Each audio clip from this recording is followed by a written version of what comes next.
All right, everybody. Sinclair, I am so glad and so excited to talk to you. So Sinclair and I have become fast friends. I think we're sisters from another mother, just like we're two peas in a pod, and I consider her one of my favorite friends in the entire world. And so I'm so excited to have her on the podcast today. So Sinclair Kennally, yay, you're here with us. So I want to share your story because I think it's so important for people to know where people come from and why they're here.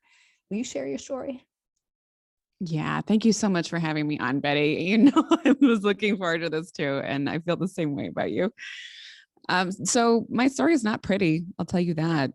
I'm not somebody that came to physical health because I thought it was super fun to obsess about. It was something I always took, I almost said took advantage of, and that's probably true too, but I took for granted, like most Americans do. Like health is just supposed to be there. I shouldn't have to think about this, right? But really, when you look back, like the writing was on the wall. Like by the time I crashed and ended up in the hospital, um, I actually had been on the road to that for decades, and I just wasn't listening to the signs. And honestly, even if I had been, I wouldn't have known what to do with them. You know, I was a very sensitive kid, digestive wise, sensitive to chemicals and new clothes and, stuff like that. And got a lot of like strep throat along the way, a lot of ear infections, a lot of antibiotics. And so the writing on the wall was definitely there. Like the microbiome, something's not right with this one. Oh, I know. Let's, mess with it some more. Right. And I did end up, really struggling with an eating disorder and going through programs for that as a teen. And a lot of that, honestly, was like undiagnosed pans and pandas for me looking back.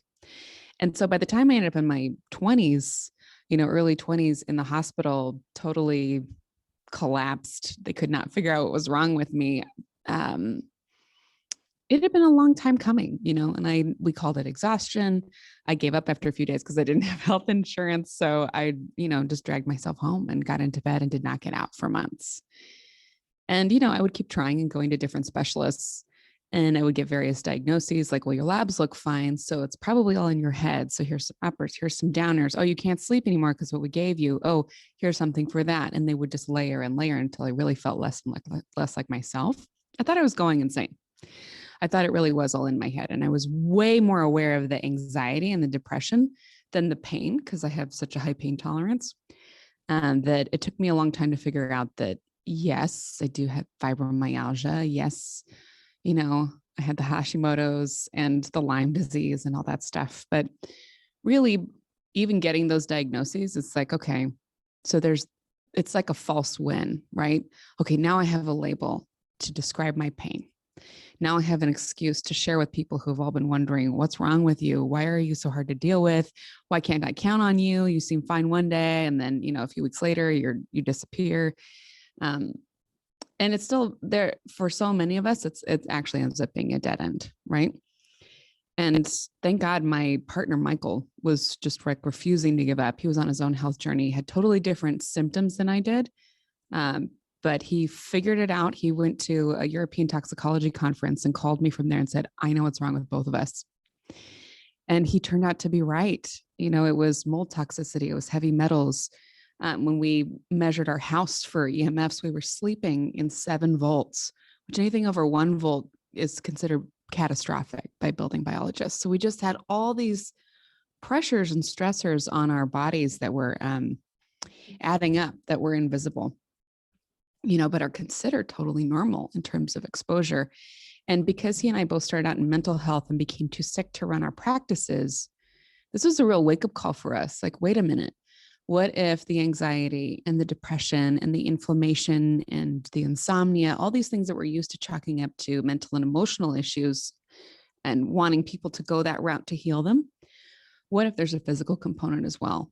And what if it dovetails and is exactly the same as what's happening with this explosion of chronic illness in our country that doctors do not have good answers for, So it was a really interesting journey, and I'm not going to say it was fun, but it was so rewarding to get to the other side of it and be so inspired to share it with everybody. And now we've helped thousands and thousands of people to take back their own health. So worth it in the end. Well, and I think you bring up a very good point. So we either in the allopathic sort of model, which is really designed for communicable diseases and surgical interventions from warfare. I mean, that's where all of that stuff was really designed from. But when they don't have an answer because it doesn't fit into a neatly held label, again, here's your box. Well, thank you for my box and my label, but that doesn't then direct what happens next. It doesn't tell me how I got here. It doesn't often even lead to how to fix it from here, other than maybe how to cover up the label. Yeah, right. Exactly. It's like, is it acute? Oh, good. Uh-oh, it's chronic. Never mind. We don't know what to do with you. Right. But as soon as it's that, then it's like, oh, okay. Okay. So you've been coming here a long time and you keep coming with all these new symptoms. Oh, now we think it's in your head. Right. Because we can't. So it's in your head if we don't know what it is physically. And if it's physical and we can't get the answer, it's in your head. But then if it's in your head and then you start falling apart, it's got to be physical. We need to come up with a new label, Yeah. And this is so interesting too, because we're like using these outdated, antiquated labs to assess these things in the allopathic world. And those lab values, nobody's asking the question. The patients don't know to ask, well, how are those lab parameters established? And sometimes, like when it comes to like thyroid values, a lot of those were established with Navy SEAL guys, little like young kids, like 21, 22-year-old males back in the 60s, and they haven't been updated since. Or conversely, we just shifted what's considered normal for certain basic liver values because everybody's so sick now that it's considered common and normal. And those two are not the same thing. Common does not mean normal. And we're not asking why. And patients don't know, people don't know to ask these questions. Well, how do we know that that's a normal range? And is that a normal range for me? Exactly. Well, and those are really designed like your basic, comprehensive metabolic panels and complete blood counts. Those reference ranges are really looking for direct pathology. Yes. Thank you for saying that. Not dysfunction. And I'm like, I'm sorry, but if your kidney markers and liver markers come back like off the chart, we've got some serious like organ problems, if not somewhat failure or dysfunction that is significant, but that doesn't necessarily say that they're running at optimal. And it's just a travesty that our standard of care is designed to basically only pick up the really diseased outliers. Mm-hmm. Yeah. And that's what we see, right? We see for so many people that you're spending at least 10 years struggling with not feeling well, not feeling like yourself before you finally get a label, before you finally get sick enough to qualify for a label. And then what? What are the treatment options really? It is like, do the clouds part and suddenly you get fast tracked back to health? No, nothing could be further from the truth. So we don't have a great, and in the meantime, our ill health span has doubled in the last 10 years. So ill health span refers to how long do you feel not well or unwell at the end of your life? And it used to be 10 years, the last 10 years of our lives on average for Americans anyway, we did not feel well. And just in the last decade, that has doubled to the last 20 years of your life. You do not feel well, that your health is compromised. That's not okay. We're headed in the wrong direction. And people think because we live in a developed country, whether in the US or Europe or Australia or New Zealand or any of those, that we don't have to think about this stuff, that just progress is inevitable. And actually, when you look at toxic exposures and how fast that they're ramping up, the opposite is the case. Our life expectancy is dropping. Our ill health span is growing exponentially. And the data is all there for those who look for it. But it takes 40 years for new data to reach mainstream consciousness. And we don't have that kind of time. No, I think especially those that are in probably our age group are blissfully, and I'm using air quotes around that, blissfully unaware of what the prognosis looks like for those of us when we enter into, I hate to dare to say it, but our senior years is we're going to have a lot of disability and discomfort. Mm. You're going to be sick, but not dead, right? Which I like to call as a franchise player because that really makes the medical establishment a lot of money. Right? You need constant surveillance, you need lots of medications, and you're going to need procedures and time in the hospital, but you don't actually expire, right? So the entire medical system is really built on this financial model of ill, not dead, right? Yes. Yes, they want customers, not success stories. It's a very different orientation when you look at the decisions being made about treatments. And it doesn't mean that your doctor isn't a wonderful person. But when you look at like structure determines behavior, what are the options available to allopathic practitioners structurally? They do not answer the needs of today. Like, I'll just give you a quick example. There's a German study that was done in 2008 that revealed that, and this is across 1,200 subjects, equally American and European, that we average 10 toxins per cell, which is an enormous body burden. And then by toxin, I don't mean your normal metabolic waste. I mean an outside environmental toxicant that is a foreign material that your body struggles to deal with. 10 toxins per cell. 10 years later, the same study was repeated, 1,200 subjects in 2018, and we had increased to 500 toxins per cell.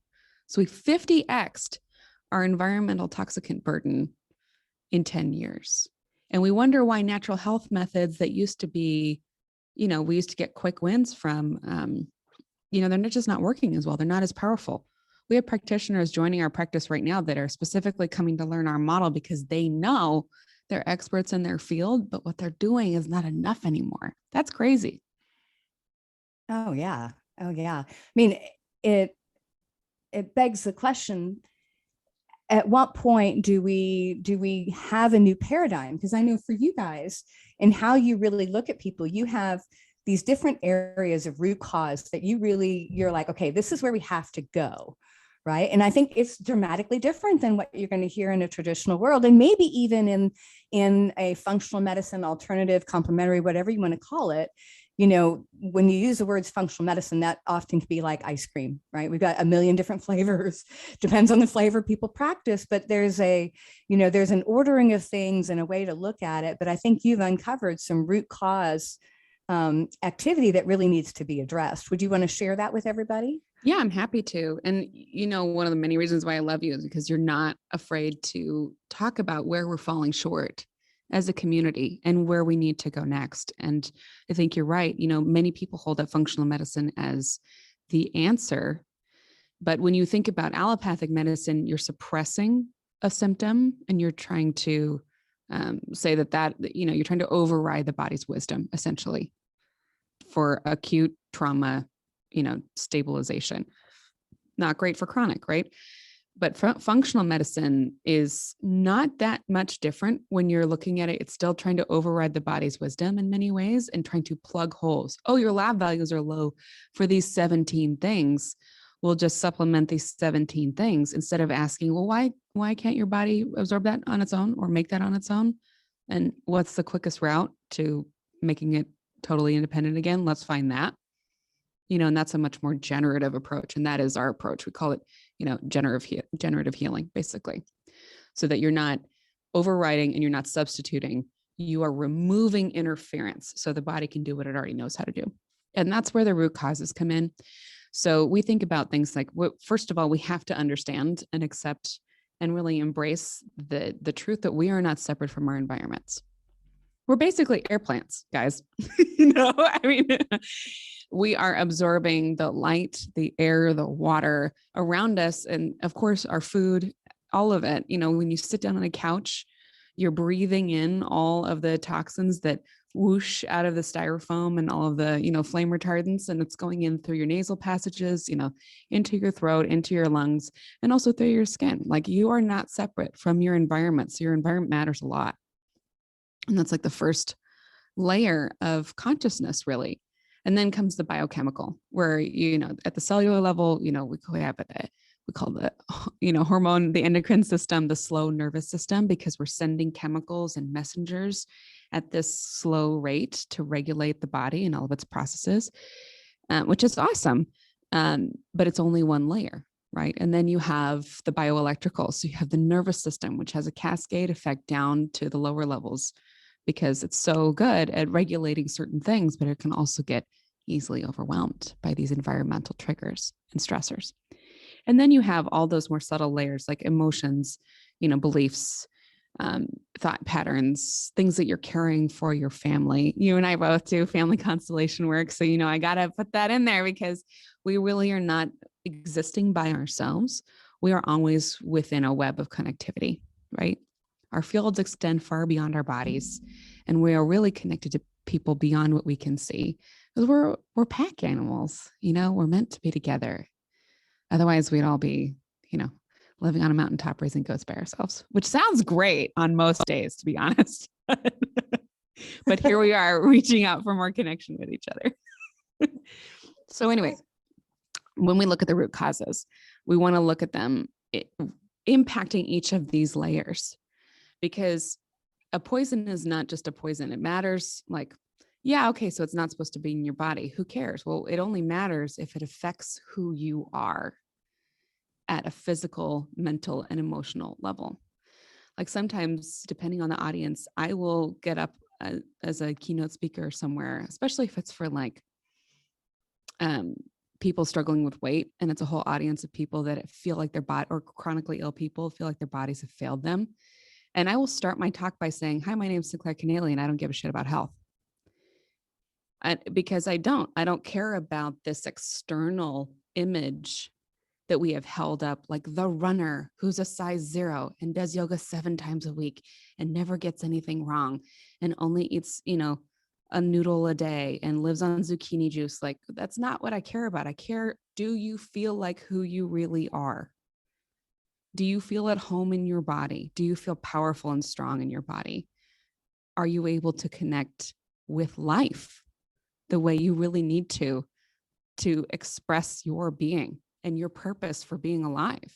That's all I care about. And so that's how these root causes really got our attention, because they're so good at disrupting that on every level of our being. So the first one that we talk about is heavy metals. And I have to call this out, and I know you're down for this, so I'm just going to do it. Go for it. I'm down. I'm down with it. Totally. So we're in the middle of a mental health movement right now, which is amazing and wonderful. And within that, we have gotten very good at naming and labeling things almost as if to distance ourselves from them. We almost talk about like my anxiety as if it's my pet. On social media, you see all these Instagram posts, my anxiety won't let me, blah, blah, blah. My anxiety this, my anxiety wants that. It is as if we are divorcing ourselves from a sensation in our being. That is very typical of heavy metals exposure. So is depression, so is irritability, so is mood swings, so does ADHD, so is dementia. Like, we have to talk about the mental health and emotional health aspects of these environmental toxicant root causes, because they were not separate from our bodies.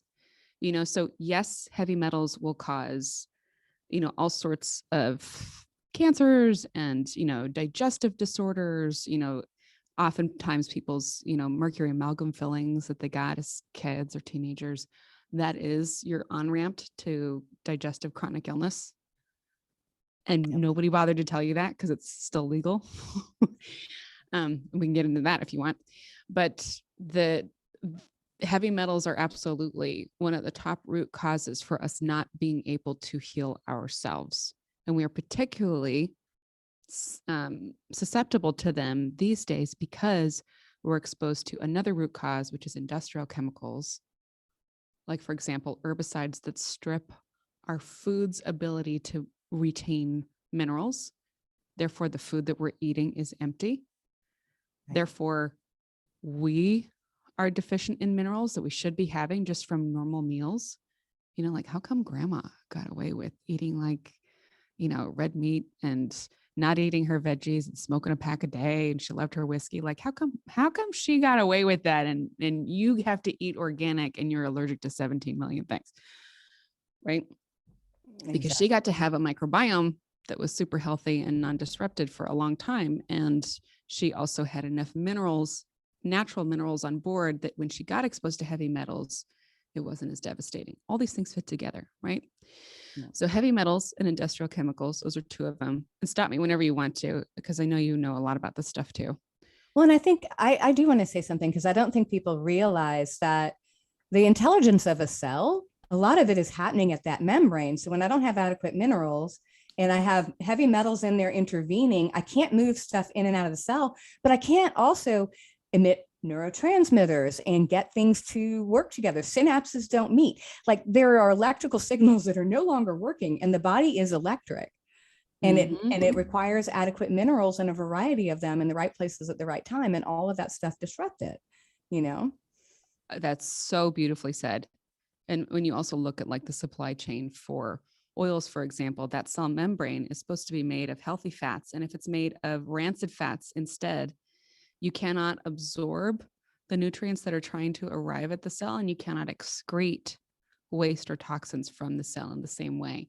So you're inflamed all the time. So these things have cumulative effects. 1 + 1 when it comes to toxins never equals 2. It equals 11, sometimes 111. So it's really important to understand this. And, another one that really we have to separate out on its own because it's so prevalent now is mold. Yeah. It really is a root cause for disrupting the health because it's so good as a colonizing fungus that coming in and suppressing the immune system, and slowing down the liver, and congesting your bile so that you cannot excrete toxins at the same rate that you used to. You cannot fight off pathogens at the same rate that you used to. Like, why do I have H. pylori? Why do I have parasites? Why do I this? Why do I have candida? Well, candida is not, your body's not stupid. You didn't just get candida accidentally, and trying to kill it the way the functional medicine wants to can create a lot of problems, because candida will be in there to mop up mercury for you. Candida will be there to mop up the radiation in your water if you live in Texas or some of the radiation belts. Candida will be there as, a little buddy to mold. Oh, mold's there. This is a perfect environment for me. Great. I'll come in and set up shop too. So we have to unpack these things in the right order. And this is why I'm so frustrated with functional medicine, because they know about these things, but American functional medicine is so far behind in the sense that they just want to hunt and kill whatever they see show up on the labs. And they're using stuff that we know no longer works. Like, I inherit people all the time from functional medicine, well-regarded practitioners, because they did this in the wrong order. Or, this mercury showed up on my tests. So, we did all this expensive IV chelation, and then I got really sick. It's like, yeah, because you don't want to do that. First of all, chelation doesn't work. It's so hard on the body. Yeah. And second, you don't have the mineral composition on board for your body to safely let go of and excrete those heavy metals. This has to be done in the right order. So yes, you want to know about these root causes to empower yourself to talk to your practitioner and ask questions, but you also need to choose a practitioner that understands the order these things need to be addressed in. No, I agree. I see it all the time. Like the first thing out of the gate, they go, "Ooh, let's heavy metal chelate." And I'm like, "Whoa, that should be like down the road, like way, way down Red the flag. road." Yeah, red flag. Because they feel very, very sick and they're falling apart. And then they get told, "Oh, that's a Herxheimer's response. It'll just get better. You just have to go through and wade through the terribleness of it." And I'm like, if we do it in the right order, I'm not saying that there won't be disruption, but you shouldn't feel dramatically worse than you do right now. Yeah. I couldn't have said it better myself. Like, oh, herxing means it's working.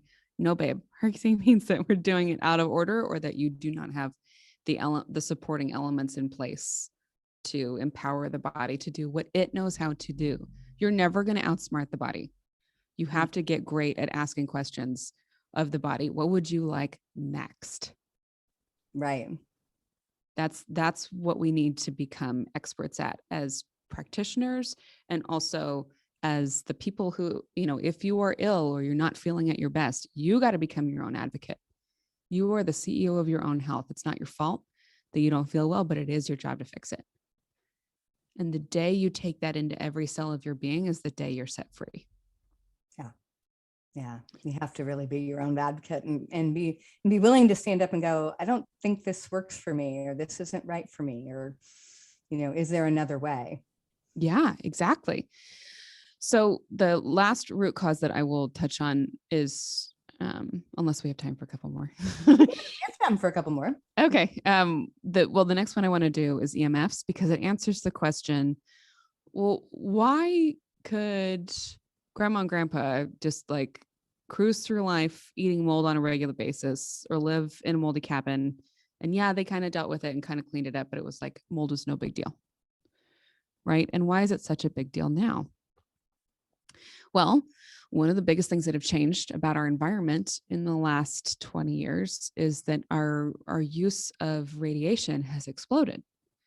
And when you bring something into your home, like a mini cell phone tower, we all know that, or we used to know, at least in California and where all the hippies live, you didn't want your kid, going to a school next to a cell phone tower. It wasn't ideal, or you didn't want to live right next to one.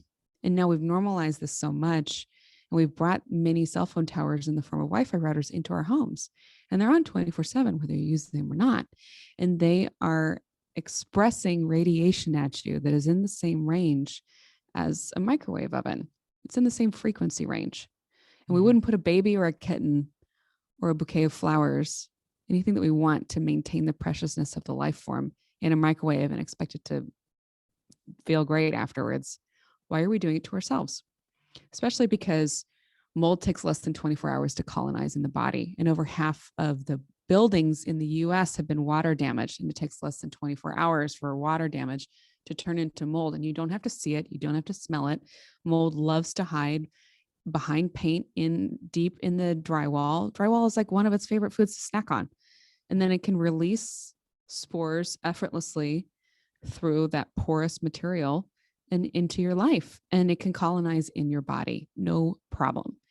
And mold loves to spread out, and it does not like competition. So it will start making sure that your body is not a welcome environment for the good bugs that you rely on for your basic metabolic processes, as in your ability to self-heal and maintain vitality. And mold also wants to use those same range of frequency bands to talk to itself, because it's a colony, right? And when it is in the presence of Wi-Fi, it thinks it's under attack because it cannot communicate as effectively, and it starts dumping extra poison. That's what mycotoxins are.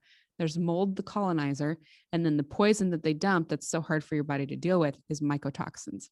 And mold will dump up to 600 times the amount of mycotoxin poison in the presence of EMFs. That's why mold is a big deal now. There are other reasons, but that is like the primary difference between now and 20 years ago. Like, why are kids today so freaking sensitive? Everything that we've already listed. We don't have to go looking further. We can, but we don't have to, because we have plenty to work on, Exactly. It's if you think about it, even when they first started putting in electrical towers way back when, right? There's documented cases in the literature of like farm animals expiring because they were underneath an electrical tower, right? Mm-hmm. But we're talking about electromagnetic radiation that's at a much greater rate coming off your phone and your Wi-Fi, your smart meters, your 5G, all of that. There's just an extraordinary explosion of this stuff that's become just normalized, right? Self-driving cars. We're going to get bathed in it. You're making such a great point, because we call them smart devices, but the only person that they're smart for is the corporation that sells them. They're not smart for you. They're stupid for you. They're stupid for your body. Your body hates them. And that little bit of convenience that you get because you asked Alexa to turn on the lights instead of you doing it costs you the energy you would naturally have to where that you wouldn't need that convenience. And this is not a fair trade. It's not, and what people don't realize is that your cell phone is not just something, or your Alexa, little robot or your smart fridge. These are not just able to receive signals. They are always transmitting. Mm-hmm. And you are not in control of when when that transmission happens and how high it peaks, how disruptive to the body it is. And these are not like edgy things to say. There's over 14,000 studies done on the damage of EMFs. These corporations are well aware of what they're doing.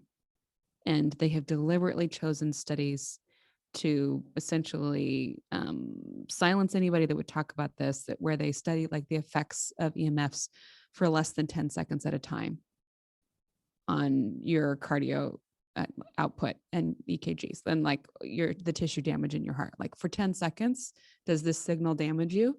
No. Okay. Well, here you go, government. We've proven that this is safe. Thanks for pushing through 5G and the next thing.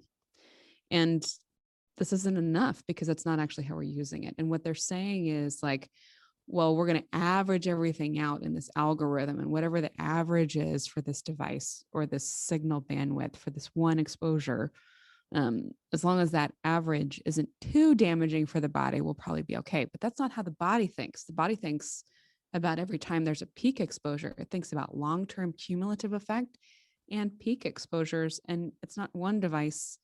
You know, the average several years ago was 10 smart devices per home. And I don't believe that to be true. Everybody I talk to is over 20 now. Oh, yeah. Yeah. So it's really interesting. And it's telling too, because people are waking up to this all the time. Like the former Microsoft CEO of Canada, he could no longer look away from the EMF issue because of personal relationships in his life that were suffering from EMF exposure. And he left Microsoft to start a nonprofit that pulls Wi-Fi out of schools instead of putting it in. Wow. That's pretty telling, right? Microsoft's own campuses are hardwired. They don't have Wi-Fi. They run on fiber optic cable. That's interesting, right? Because they want their employees to be at peak performance. Right, right. So if it's wired, at least you're going to reduce that overall exposure significantly. Yeah. They want you to be able to think well and do your work and last. Great. I want that for me too. I want that in my home. I want that for everybody listening. Right. Well, and here's another even nefarious thing. All these smart devices have a high opportunity for hacking. They don't carry, they don't carry the same. I used to be in tech decades ago now at this point, but they don't carry the same security updates and things like your laptop and your computer and everything else will have. So they are ripe for opportunity for hacking. And people go, well, I don't care if my refrigerator gets hacked. I'm like, yeah, but your refrigerator is talking to your Alexa, which is talking to your laptop, which is talking to everything else in your house. like exactly. So even if you're not worried about the electronics in your body and the EMS and everything else, there could be hacking your refrigerator, and God knows what they might be getting at some point, right? Like, here's all my stuff. You're welcome. Yeah. Yeah. And just to tie that back into the body, like it's so easy for us to forget that our body is our home and it knows exactly what to do to take care of itself. It's just in an environment where that is getting slowed down and disrupted constantly. Like even just EMFs, even if you just shut off all of your EMF exposure while you were sleeping so that you had none of that stress on your body, your brain could relax and it could drain much more effectively with the lymphatic system. Your body would be able to build your complex detox enzyme chains that take 6 hours to build those suckers to help flush out your normal metabolic waste while you sleep, let alone the environmental toxicants you've been exposed to during the day. You know, your tissue would regenerate faster. You would sleep more deeply because trying to sleep in the presence of EMFs is like asking your brain to sleep with the fluorescence on. It's not a subtle exposure. Your brain's very aware of what's happening. You know, we need to give our bodies a break. And I'm not saying you have to move to the woods and live on leaves in the dark. You can if you want, and you might want to after this podcast, but I'm not telling you to. I'm saying, let's be smart. Let's take control of our own lives. Let's look at how to reduce things. Do you really need your Wi-Fi enabled printer on constantly? How often do you really use your printer? Unplug that damn thing. It's not enough to power these off because if any device manufacturer does a system update, they can turn the Wi-Fi on for any device that is plugged in. Like your smart TV in your bedroom is not off. It's still emitting if the power is off. You have to actually remove power from the wall. Yeah. Yeah. Because they're set to like auto updates. So they're just pick up stuff. And broadcast and zap you constantly. People think about it like it's like a one-to-one, like, oh, I send a signal and I receive it and then everything goes quiet. This is not like Morse code. This is like constant eruption. Yeah, it's more like sonar. Boop, boop. constant beeping and constant, sending out emissions to figure out what's in front and behind. Yeah. And depending on the signal source, your body's thinking about it more like a foghorn, like, Exactly. No, it's very true. Now, I know you go a little deeper too into kind of the stress, emotions, the other stuff that I think often gets overlooked too in sort of the functional medicine model, unless somebody's deeply steeped in sort of the mental emotional side. It's kind of like, okay, that's sort of over there. We're going to work with the body chemistry and sort of play with that world. So talk a little bit about that too. Yeah, I'm happy to. So, I think this is really important for people to understand when they're interviewing a practitioner or they're considering, the next step in their health, is that a lot of people know to give lip service now to, oh yeah, mind, body, spirit, mind, body, spirit. Yeah, we work on mind, body, spirit. Yes, we do. We have these words in our brochures and on our website. That's great because you are one being with multiple layers of consciousness operating and informing each other constantly, right? But you want to choose practitioners that deeply understand how to access those layers of consciousness and support them through the healing process. I have yet to meet a client or student that has been affected by these environmental root causes that we just named that did not also have layers of nervous system toxicity and dysfunction. So at the bioelectrical level, we're talking about trauma, big T and little t trauma, and, repetitive stress, like residual stress patterns that you do not know how to shake without some extra support. And there's an additional layer even beyond that emotional constriction. And so because our bodies, remember, are not just, they are our subconscious. They're not just housing our subconscious. They are the subconscious. And it's where you are manufacturing the chemical expression of your emotions and feeling them and storing them. Right. So we have to understand, and you can look to many models for this. Traditional Chinese medicine, for example, understood this intimately several thousand years ago. They knew exactly where emotions were getting stored, organ by organ, meridian by meridian. Liver for anger, resentment for gallbladder, lungs for grief, kidneys for fear. These are not accidents. We have these emotional signatures and how they relate to the body is not only fascinating, but it's deeply freeing to stop turning away from that, face it head on, and ask the body, how would you like to be supported in releasing these things? You are not on your own. I'm here for you. It's safe to access these now. And I'm not talking about talk therapy. Talk therapy is fine if you want to do that. Michael, my partner in all things, used to be a talk therapist, but he will be the first one to tell you about the significant limitations of those models. And we were oriented ever more, as time goes on towards, rapid change. We've now been in rapid change work for decades. So we use things like symbolic modeling is phenomenal for, acknowledging the metaphors that your subconscious speaks to you in metaphors. And that's how things bubble up to the conscious surface, so to speak, to use a metaphor. Thank you. We use actually an average of 6 metaphors per minute in our speech because we're trying to express our internal experience in a way that in a shorthand, it's like telling the world, hey, everybody, this is what it's like on the inside over here. And if you know how to work with your metaphors, not only do you finally get the respect that your system needs in order to feel safe and to heal, because you're not trying to contort into like the Tony Robbins breakthrough model. For Tony, everything's a breakthrough. Everything's a wall and you smash through it and it's so great. And you jump up and down and you have a superhero pose. Awesome. Tony has walls. Cool. You might not, you might be in a pit that you can't climb out of, or you might feel like the weight of the world is on your shoulders and you might buckle under the weight of that. Or you might feel so porous because you don't have enough life force to maintain your own boundaries that you are a sponge for everybody's emotions around you. And now those different metaphors will resonate very strongly for different people, and other people will be like, nah, that's not me. And your subconscious, your body is telling you, this is how I'm organized. And the more we acknowledge that, the faster you get to heal, because my metaphor for you will not work. But if I understand how to listen to your metaphors and all I do is hold the space for you, hold the space, for you to hold your attention and go into that psychoactive space where you're actually just listening to your metaphors. Your body will update your metaphors itself. Your body knows the solution. Your subconscious knows exactly how it would prefer to be organized for a maximum state of healing and flow. But it needs help because it's stuck in the stress pattern.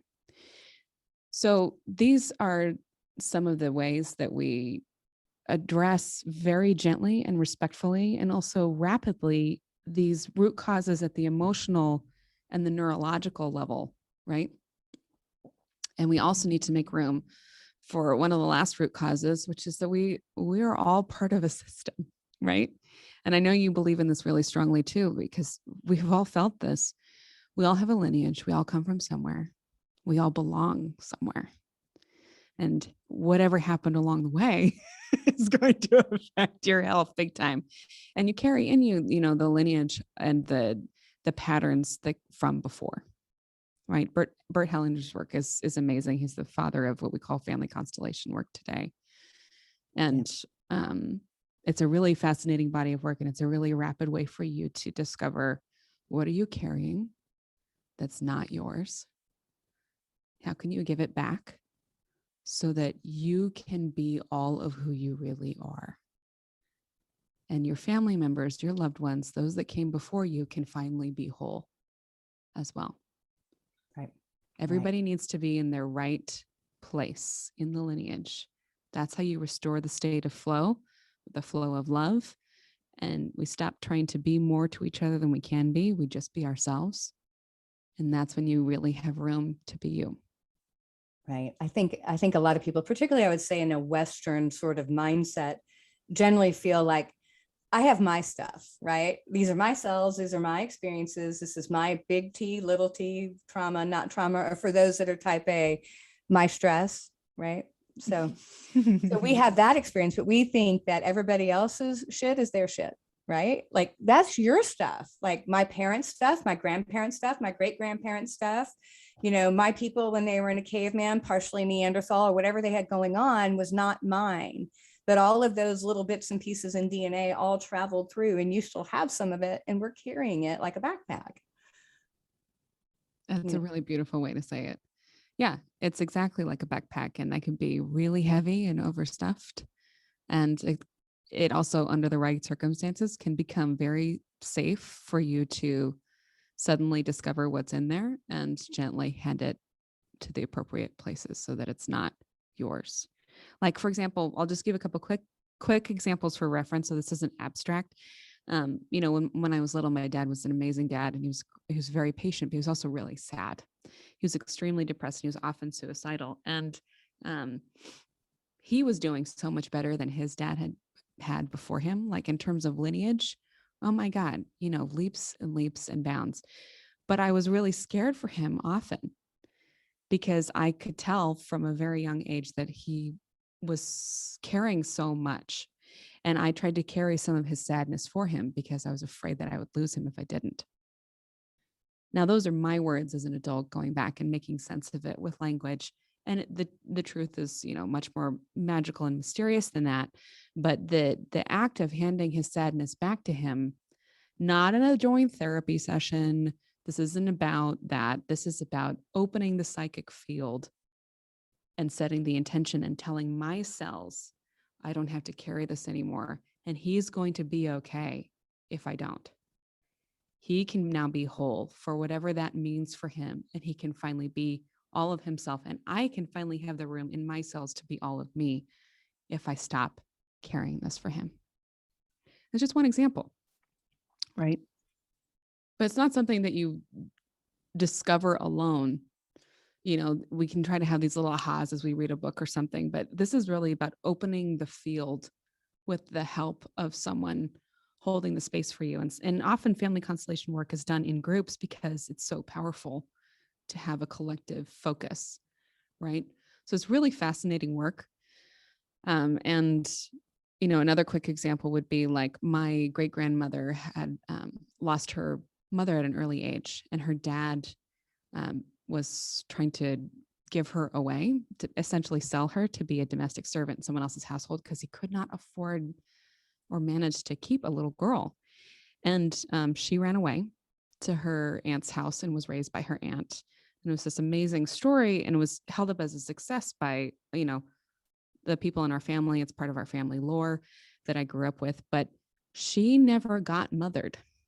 Mm-hmm. And she expected her daughter to mother her. And then her daughter, my grandmother, expected my mother, her daughter, to mother her. And then my mother expected her daughter to mother her.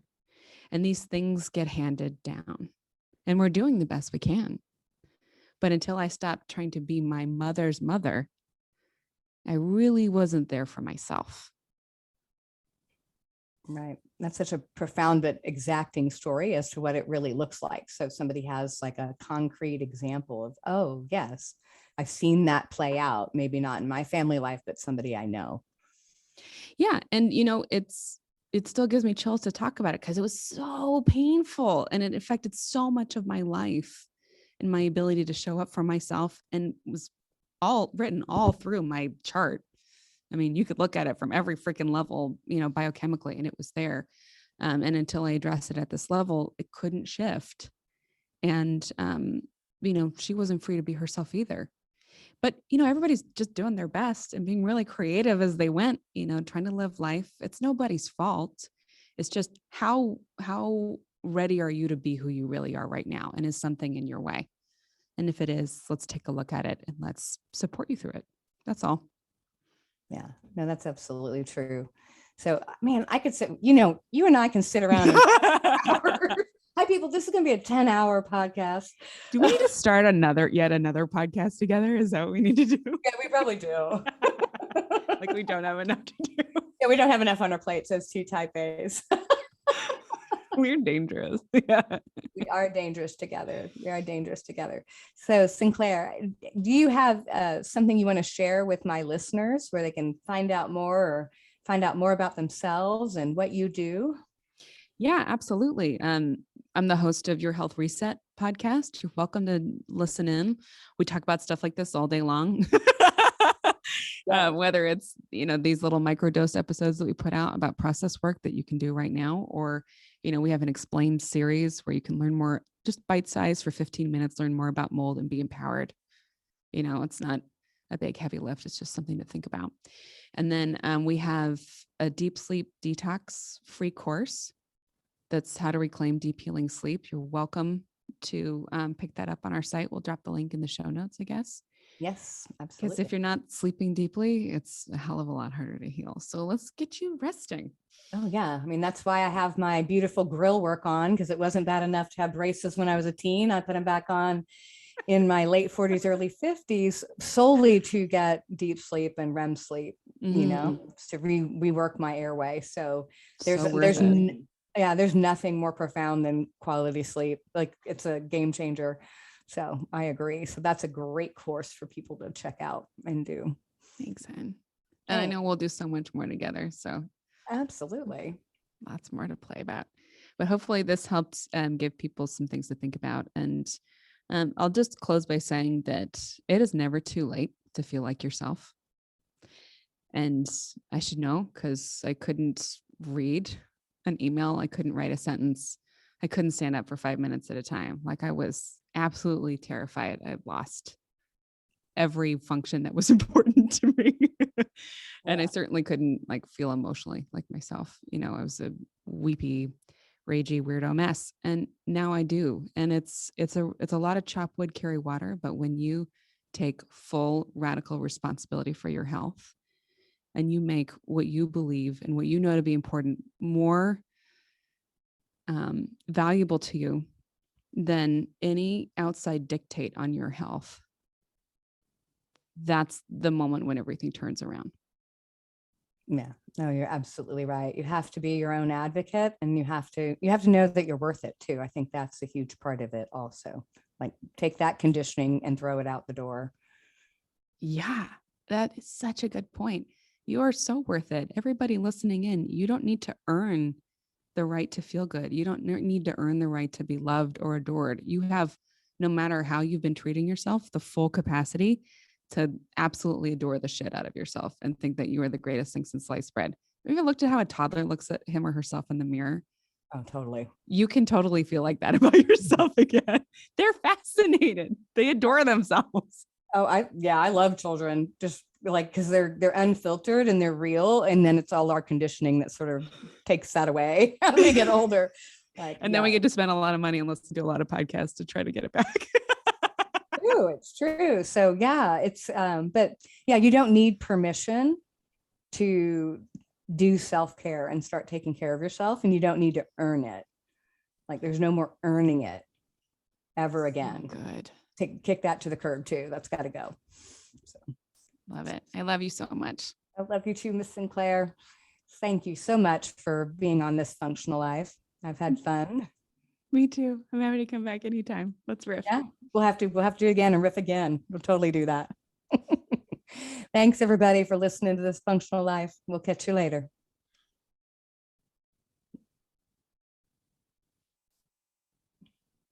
There we go.